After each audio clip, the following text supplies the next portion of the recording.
Nos 6 primeiros meses de 2008, o índice de aumento de acidentes envolvendo motocicletas no anel rodoviário de Belo Horizonte aumentou em 23%, em relação ao mesmo período do ano anterior, que foi 2007. Como medida de segurança, o motociclista deve fazer o quê? Então vejamos, alternativa A.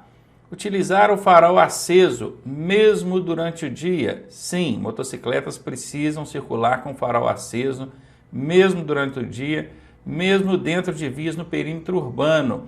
É importante lembrar que os automóveis só são obrigados a acender os faróis durante o dia quando circulando em rodovias ou passando dentro de túneis.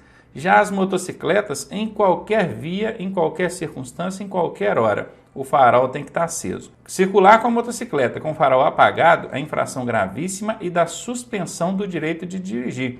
Isso para quem já tem CNH. Quem está na provisória, perde ela. Então, a alternativa A, ela é verdadeira. O motociclista tem que andar com o farol aceso mesmo durante o dia.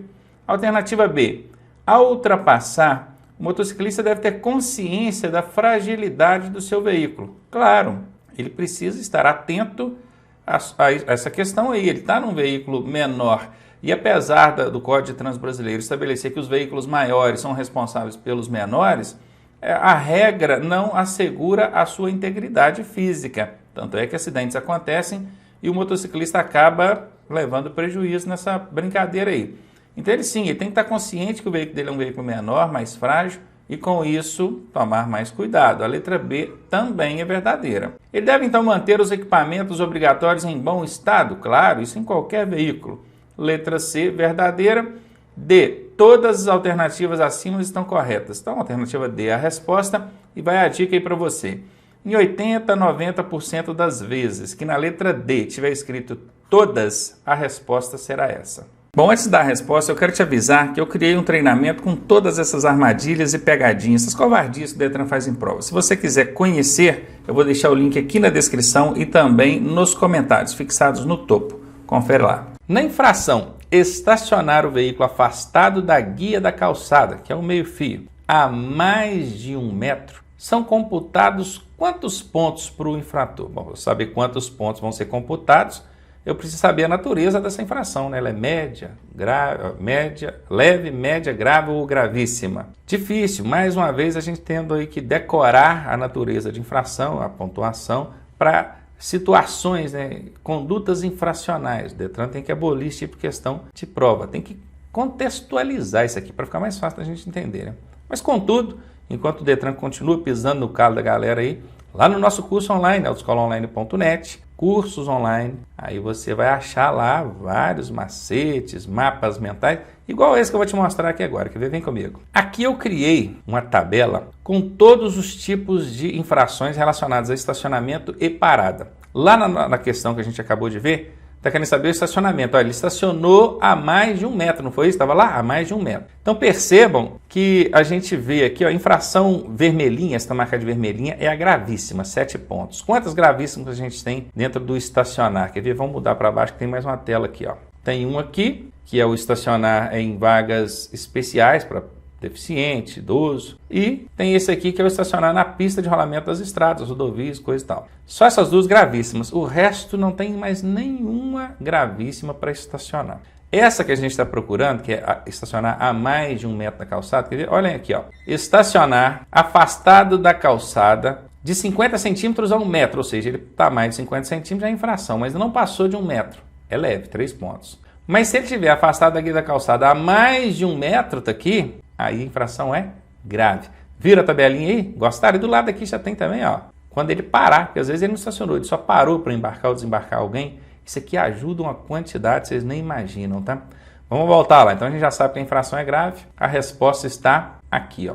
5 pontos quando ele estaciona afastado do meio-fio a mais de 1 metro. Se o veículo começar a puxar para um dos lados, rapaz, está dirigindo, ele está puxando para o lado ali, né? Fazendo com que o condutor perca o seu controle, está perdendo o controle do veículo. Isso é indício de quem? Olha, esse puxar para os lados normalmente é problema de alinhamento. Não é nem balanceamento. Balanceamento é quando a direção fica trepidando. É alinhamento. Vamos dar uma olhada aqui, ó. Tem alinhamento aqui? Não, não tem alinhamento. Tem balanceamento, mas não é balanceamento. Balanceamento é a trepidação. Folga nos amortecedores? Até pode ser, né? Porque amortecedor é folga. É estranho. O sistema de suspensão tem relação direta com o alinhamento. Então, isso aqui que me fez ficar pensativo. Mas será que folga nos amortecedores provoca isso? Pode ser. Folga no sistema de direção. Hoje em dia, praticamente não existe mais folga no sistema de direção. Os veículos mais antigos, sim. Era aquela direção totalmente mecânica, né? Aí dava folga, tinha gente que falava que não era nem folga, era férias, né? Você tinha que dar quase uma volta completa para poder conseguir retomar a direção do veículo. E para mim, ó, folga no sistema de freio não é, letra B está fora. Entre folga no sistema de direção e folga nos amortecedores, a folga no sistema de direção é incontestável, tá? Letra A, ela vai fazer o veículo puxar para um lado, porque tem a folga ali, e você perde o controle do veículo se você não estiver acostumado com esse veículo. Inclusive, nem poderia, né, estar transitando com esse veículo com folga no sistema de direção. O que é convívio social? Conviver em sociedade, não é? Ó, é viver de forma harmoniosa, em harmonia, bom convívio com a sociedade.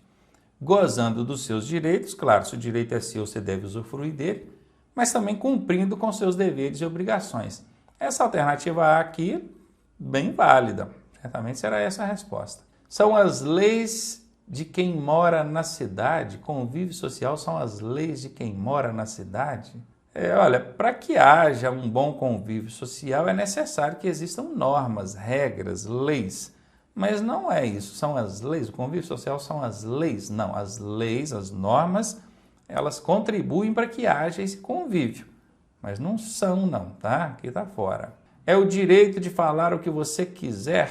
Olha, é livre a manifestação de pensamento, né? Isso está na Constituição. Agora, você vai responder pelo que falar, né? Então, é o direito de falar? Você até tem o direito de falar, desde que responda pelo que está falando ou fazendo. Mas não é, não, tá? Da mesma forma que são as leis, não, também não é esse direito que de falar o que quiser, não, tá? Muito subjetivo. É aquele cidadão que prestou o serviço militar? Nada a ver, né? É claro que você prestar o serviço militar é uma forma de exercer a sua cidadania, mas é uma forma, não é o convívio social, tá bom?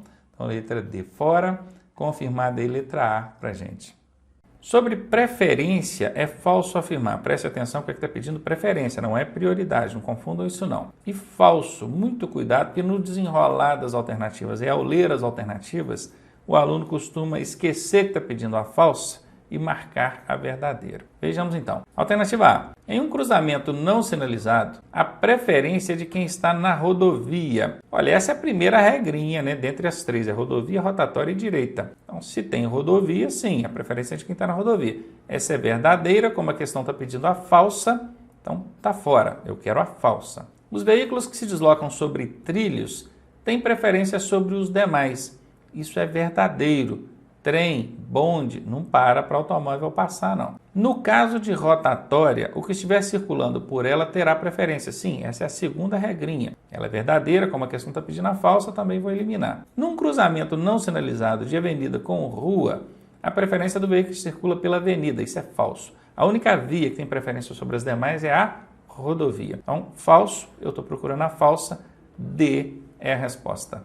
Em acidente de trânsito, afastar os curiosos, desligar o motor dos veículos envolvidos e orientar para que não fumem no local é uma ação do socorrista em caso de... Olha, afastar curiosos é sempre bom, independentemente da circunstância. Desligar o motor, porque a preocupação ali do motor funcionando, provocar fagulhas, centelhamento, certamente. Desligar o motor dos veículos envolvidos. Orientar para que não fumem no local.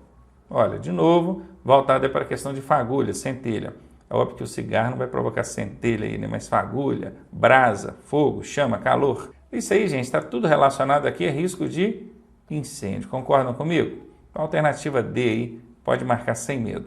Qual a carga horária exigida para mudar a categoria da habilitação? Olha, se a gente tem a categoria A, por exemplo, e pretende adquirir a categoria B, isso não é uma mudança, isso chama-se adição de categoria. O contrário também, se você tem B e quer a categoria A, chama-se adição. Vamos até colocar aqui, ó, de B e A, chama-se adição. Para essas adições de categoria, a gente precisa cumprir 15 horas aula, é o que está aqui. Mas vejam bem, nós não estamos, a questão aqui não está falando de adição, está falando de mudança de categoria. A mudança é quando você tem B e quer mudar para C, ou tem C e quer mudar para D, ou tem D e quer mudar para E. Isso é mudança. Confere? A mudança, você vai respeitar essa carga horária aqui, ó, 20 horas aula. A placa A12 adverte o quê? Bom, primeiro eu quero esclarecer que não precisa decorar o código da placa. Eu não sei nem por que esses códigos ainda aparecem nas questões dos DETRANs. Observe a placa, ela vai estar aqui do lado para você ver. E entenda, ela adverte o quê? O que essa placa está te advertindo? Aí na alternativa A diz, sentido circular obrigatório. Bom, aqui de cara a gente já tem uma grande pista. Placas de advertência, essas amarelinhas, não obrigam nem proíbem a nada, elas apenas advertem, conforme a própria questão diz, conforme a própria classificação delas diz. São placas de advertência. Quais placas que obrigam ou proíbem? São as placas de regulamentação. Então, obrigar aqui não é função dessa placa, a alternativa A está fora. Interseção em círculo. Interseção é um ponto onde os veículos se encontram. Ali é uma interseção. Essa aqui é uma interseção em círculo? Aparentemente sim, pelo próprio desenho, a simbologia nos mostra isso. Então, certamente é essa a resposta. Proibido retornar? Mais uma vez, ó, proibir não é função de placa de advertência, é função de placa de regulamentação. Obrigar ou proibir é função de placa de regulamentação. Aquelas que têm um formato circular, a borda externa dela, a orla externa é vermelha, o fundo é branco e tem uma simbologia em preto ali dentro. Então ela não proíbe nada, a placa de advertência não proíbe nada, a alternativa C está fora. E a alternativa D diz que é uma passagem de nível sem barreira. O que é passagem de nível? Cruzamento com linha férrea, linha de trem, bonde. Sem barreira, quer dizer que não tem barreira, não tem a cancela. Não é essa placa aqui, tá? Absolutamente não é. Quem tem estudado aí sabe como é que é a placa de passagem de nível. Então aqui está fora, ficamos mesmo com a alternativa B.